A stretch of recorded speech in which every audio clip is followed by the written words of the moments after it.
I thought, I thought early on, I thought the offense did a really good job. We've challenged our guys to be able to respond early in games. That's hard for a defense because when you think about it, an offense is working all week long, right? They've got a game plan. They've got, whatever they want to call it. Usually people call it their openers or their starters, right? And so they've got, their first 8 to 10 plays of the game that they really feel good about and honed in on. The challenge for a defense, but also an opportunity, is if we can limit them in the first drive of the game, right, it creates a little bit of doubt in their mind, the things that they've been working all week long. But I thought our offense did a really good job in that. I thought our defense responded immediately after. Thought our tackling was just okay. We're running to the ball probably as good as I've seen since we've been here. But I think overall, from a tackling standpoint, those are things that you got to get better at from scrimmage 1 to scrimmage 2. Younger defensive backs and specifically corners in your defense, do you find your defense is something they can pick up pretty quick, or does it take a few years? Like, how do you kind of assess whether it be here or other places you've been? I think we're really intentional about having a short-term development plan to get young players on the field. We've always done that. In this system, we've always been able to play freshmen because of that. Certainly, we're a complicated defense. We do. You look at the top 3 coverages in the NFL. The last season, it's our number 1, 2, and 3 coverage, right, that we're running here now. So there's some details, right, that are challenging for young players, right, to come in and learn. But we feel like we have created a system that is simple enough for a young man to learn, and then detailed enough really for the nuances as you go, right? There are certain things that maybe an older corner may understand, but it's more about offensive recognition or recognizing a split or a concept that we really spend most of our time on offensive recognition. So the way we install the defense is, we teach them the concept of what we do, never just the role, right? Never just here's what the field corner has or here's what the Mike backer has. Then we talk about situational application. How's it applied to third down, red zone, 2-minute when they need a field goal versus 2-minute when they need a touchdown, right? Totally different scenarios, and the concepts are applied differently. And then what we're getting ready to go into is straight offensive recognition. So by the time we get to the season, it's all about when the offense comes out in a 3-by-1 and the back set out a little bit wider versus tighter, you're either going to get this or this, so that we can play, really with anticipation as opposed to reaction. Defense is inherently reactionary, so we're trying to play with anticipation. How did it go? LT Overton such a dangerous pass rushing option? Well, LT has a great skill set. You can tell he has honed in his pass rush ability. He's got really good complementary answers to his fastball. He's a great speed to power rusher. But he's done it probably a million times over his life, right? And he can feel, whether the offensive lineman is on his top hip or his bottom hip, and know how to counter back inside or outside. So he's a really great on-body rusher, is what I would say, right? So that when he gets in to the man, he knows how to counter back very quickly. And he's 280 pounds, right? So, and can move his feet. So those things are really challenging for an offensive lineman to deal with.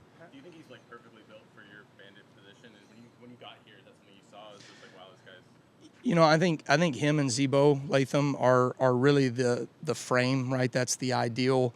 That person has to play a 4-eye. They have to play a 5 technique. They got to play a 9 technique, right? Occasionally, right, they'll fall back inside on the run fit, some of those things, right? They can do a lot of different things. But I'm impressed with their athleticism. I mean, those guys, they can really move. They do a good job to be that big. So yeah, I would say from a prototype bandit position, the field defensive end, that makes things really challenging to establish runs to the field when you have a 280-pound ass kicker over there. So. How did the technology piece of things go during the scrimmage, and with the headset communication? Do you see that as a benefit to the offense or the defense? That's a great question. I think time will tell.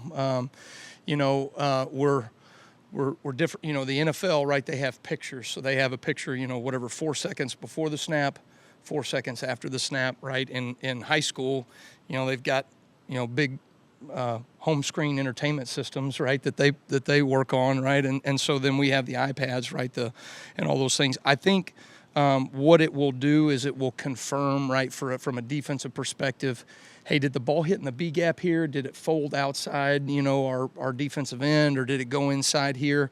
What route concept did they run? Okay, this was a number 2 receiver on an over route, right? Those are the things that you can just confirm immediately and get corrected. So in that regard, right, you never have those moments where you go, hey, on Saturday night after watching the game, right, that, oh, that's what they were doing. Good coaches, right, you try to minimize that, right? You try to be a human iPad, right, so that you can see things in real time and make adjustments, and we've taken great pride in doing that. So, I wonder if it will be an equalizer to coaches that can't see in real time quite as well. But at the same time, right, it's certainly going to be something that we're going to utilize as best we can. Early on in camp, you mentioned how impressed you were with Jalen Bogway and his confidence. Yeah. Did you see that same level of confidence for an incoming freshman on the scrimmages over the weekend? Yeah, I think what I've been impressed with from Bach is that a guy that has played another position, pretty much all of high school, the growth that he's made to learn the details of the position very quickly. So he made strides in the springtime, but I thought he took his game to another level through the summer, and what he's shown in fall camp to where we feel like, he's going to have a role for us in this season, and had a great day out there today. I mean, he's just really starting to hone in and play with anticipation, as opposed to, hey, I just got to get my footwork right and all that. He's starting to, recognize and anticipate. It's good to see. He's been a leader, Coach, but what you say from Tim Keenan in terms of pressure in the pocket also. Yeah. When I first got here, that was one of the things that Tim and I talked about was, we take pride in this defense creating production in the defensive line room and on the interior as well. I think Tim has taken to that really well. You can tell that he is maximizing value for himself from a pass rush standpoint. He's mindful of it. We try to give run-pass indicators, right, for our players, and then let them call out those run-pass indicators. So I may have called a run-stopping call, right, that can transition into a pass-down rush defense, right? And so they're doing a really good job with some of those communications as well. But Tim's a leader. He does everything right, and he's starting to get rewarded in terms of his production. So exciting to see how that translates to the field. Yeah, great question. So we're doing it with a number of guys, but that's really he's my voice on the field, right? So it's not just getting the call in, but there are certain things that I may want to communicate to him about the situation, right? The understanding of the offense, what they're getting ready to do. Honestly, I mean, you could write a book on the headset communication and how different that is from where we were with signaling to where we are now. I think you're going to see all things over the spectrum, right? You're going to see some people that still do all the signaling. You're going to see some people that are going to try to go exclusively to the headset communication. I think there's a fine line there because it cuts off at 15 seconds. And so what happens afterwards when an offense is going to make a check, you're going to see some offenses that are going to go really fast. And I think that's going to be helpful for us on defense because I can immediately get a call to the core and they can communicate to about 7 or 8 guys immediately. When teams are going fast, you're going to see some teams that wait until under 15 seconds and then they go. So now the defense is back to the normal signaling. So it'll be a cat and mouse game. And I'm really, I'm excited to see, how to navigate that. I want to stay ahead of the curve. I'm sorry. Yeah, I think I think Mo Lindquist does a tremendous job from a technical standpoint. He's one of the best teachers that I have seen. I think those guys are very fundamentally sound. Even those young freshmen, they don't look like freshmen out there in terms of what they're doing from a fundamental perspective and their footwork, their hand placement. Very detailed, very organized, and very intentional about their individual time. And I think it's showing up in practice right now. What I'm excited probably to see is some of those younger players are playing with anticipation. Defense is inherently reactionary, right? So the offense comes out in a personnel formation, whatever, and we react to whatever those things are. But if you can say under this personnel and that formation on 3rd and 6, right, now it's either going to be this or it's going to be that. Now we can play with anticipation. I think the corners are leaning into that right now. How's Jahad doing? What have you seen from some of those, both Justins really? Yeah.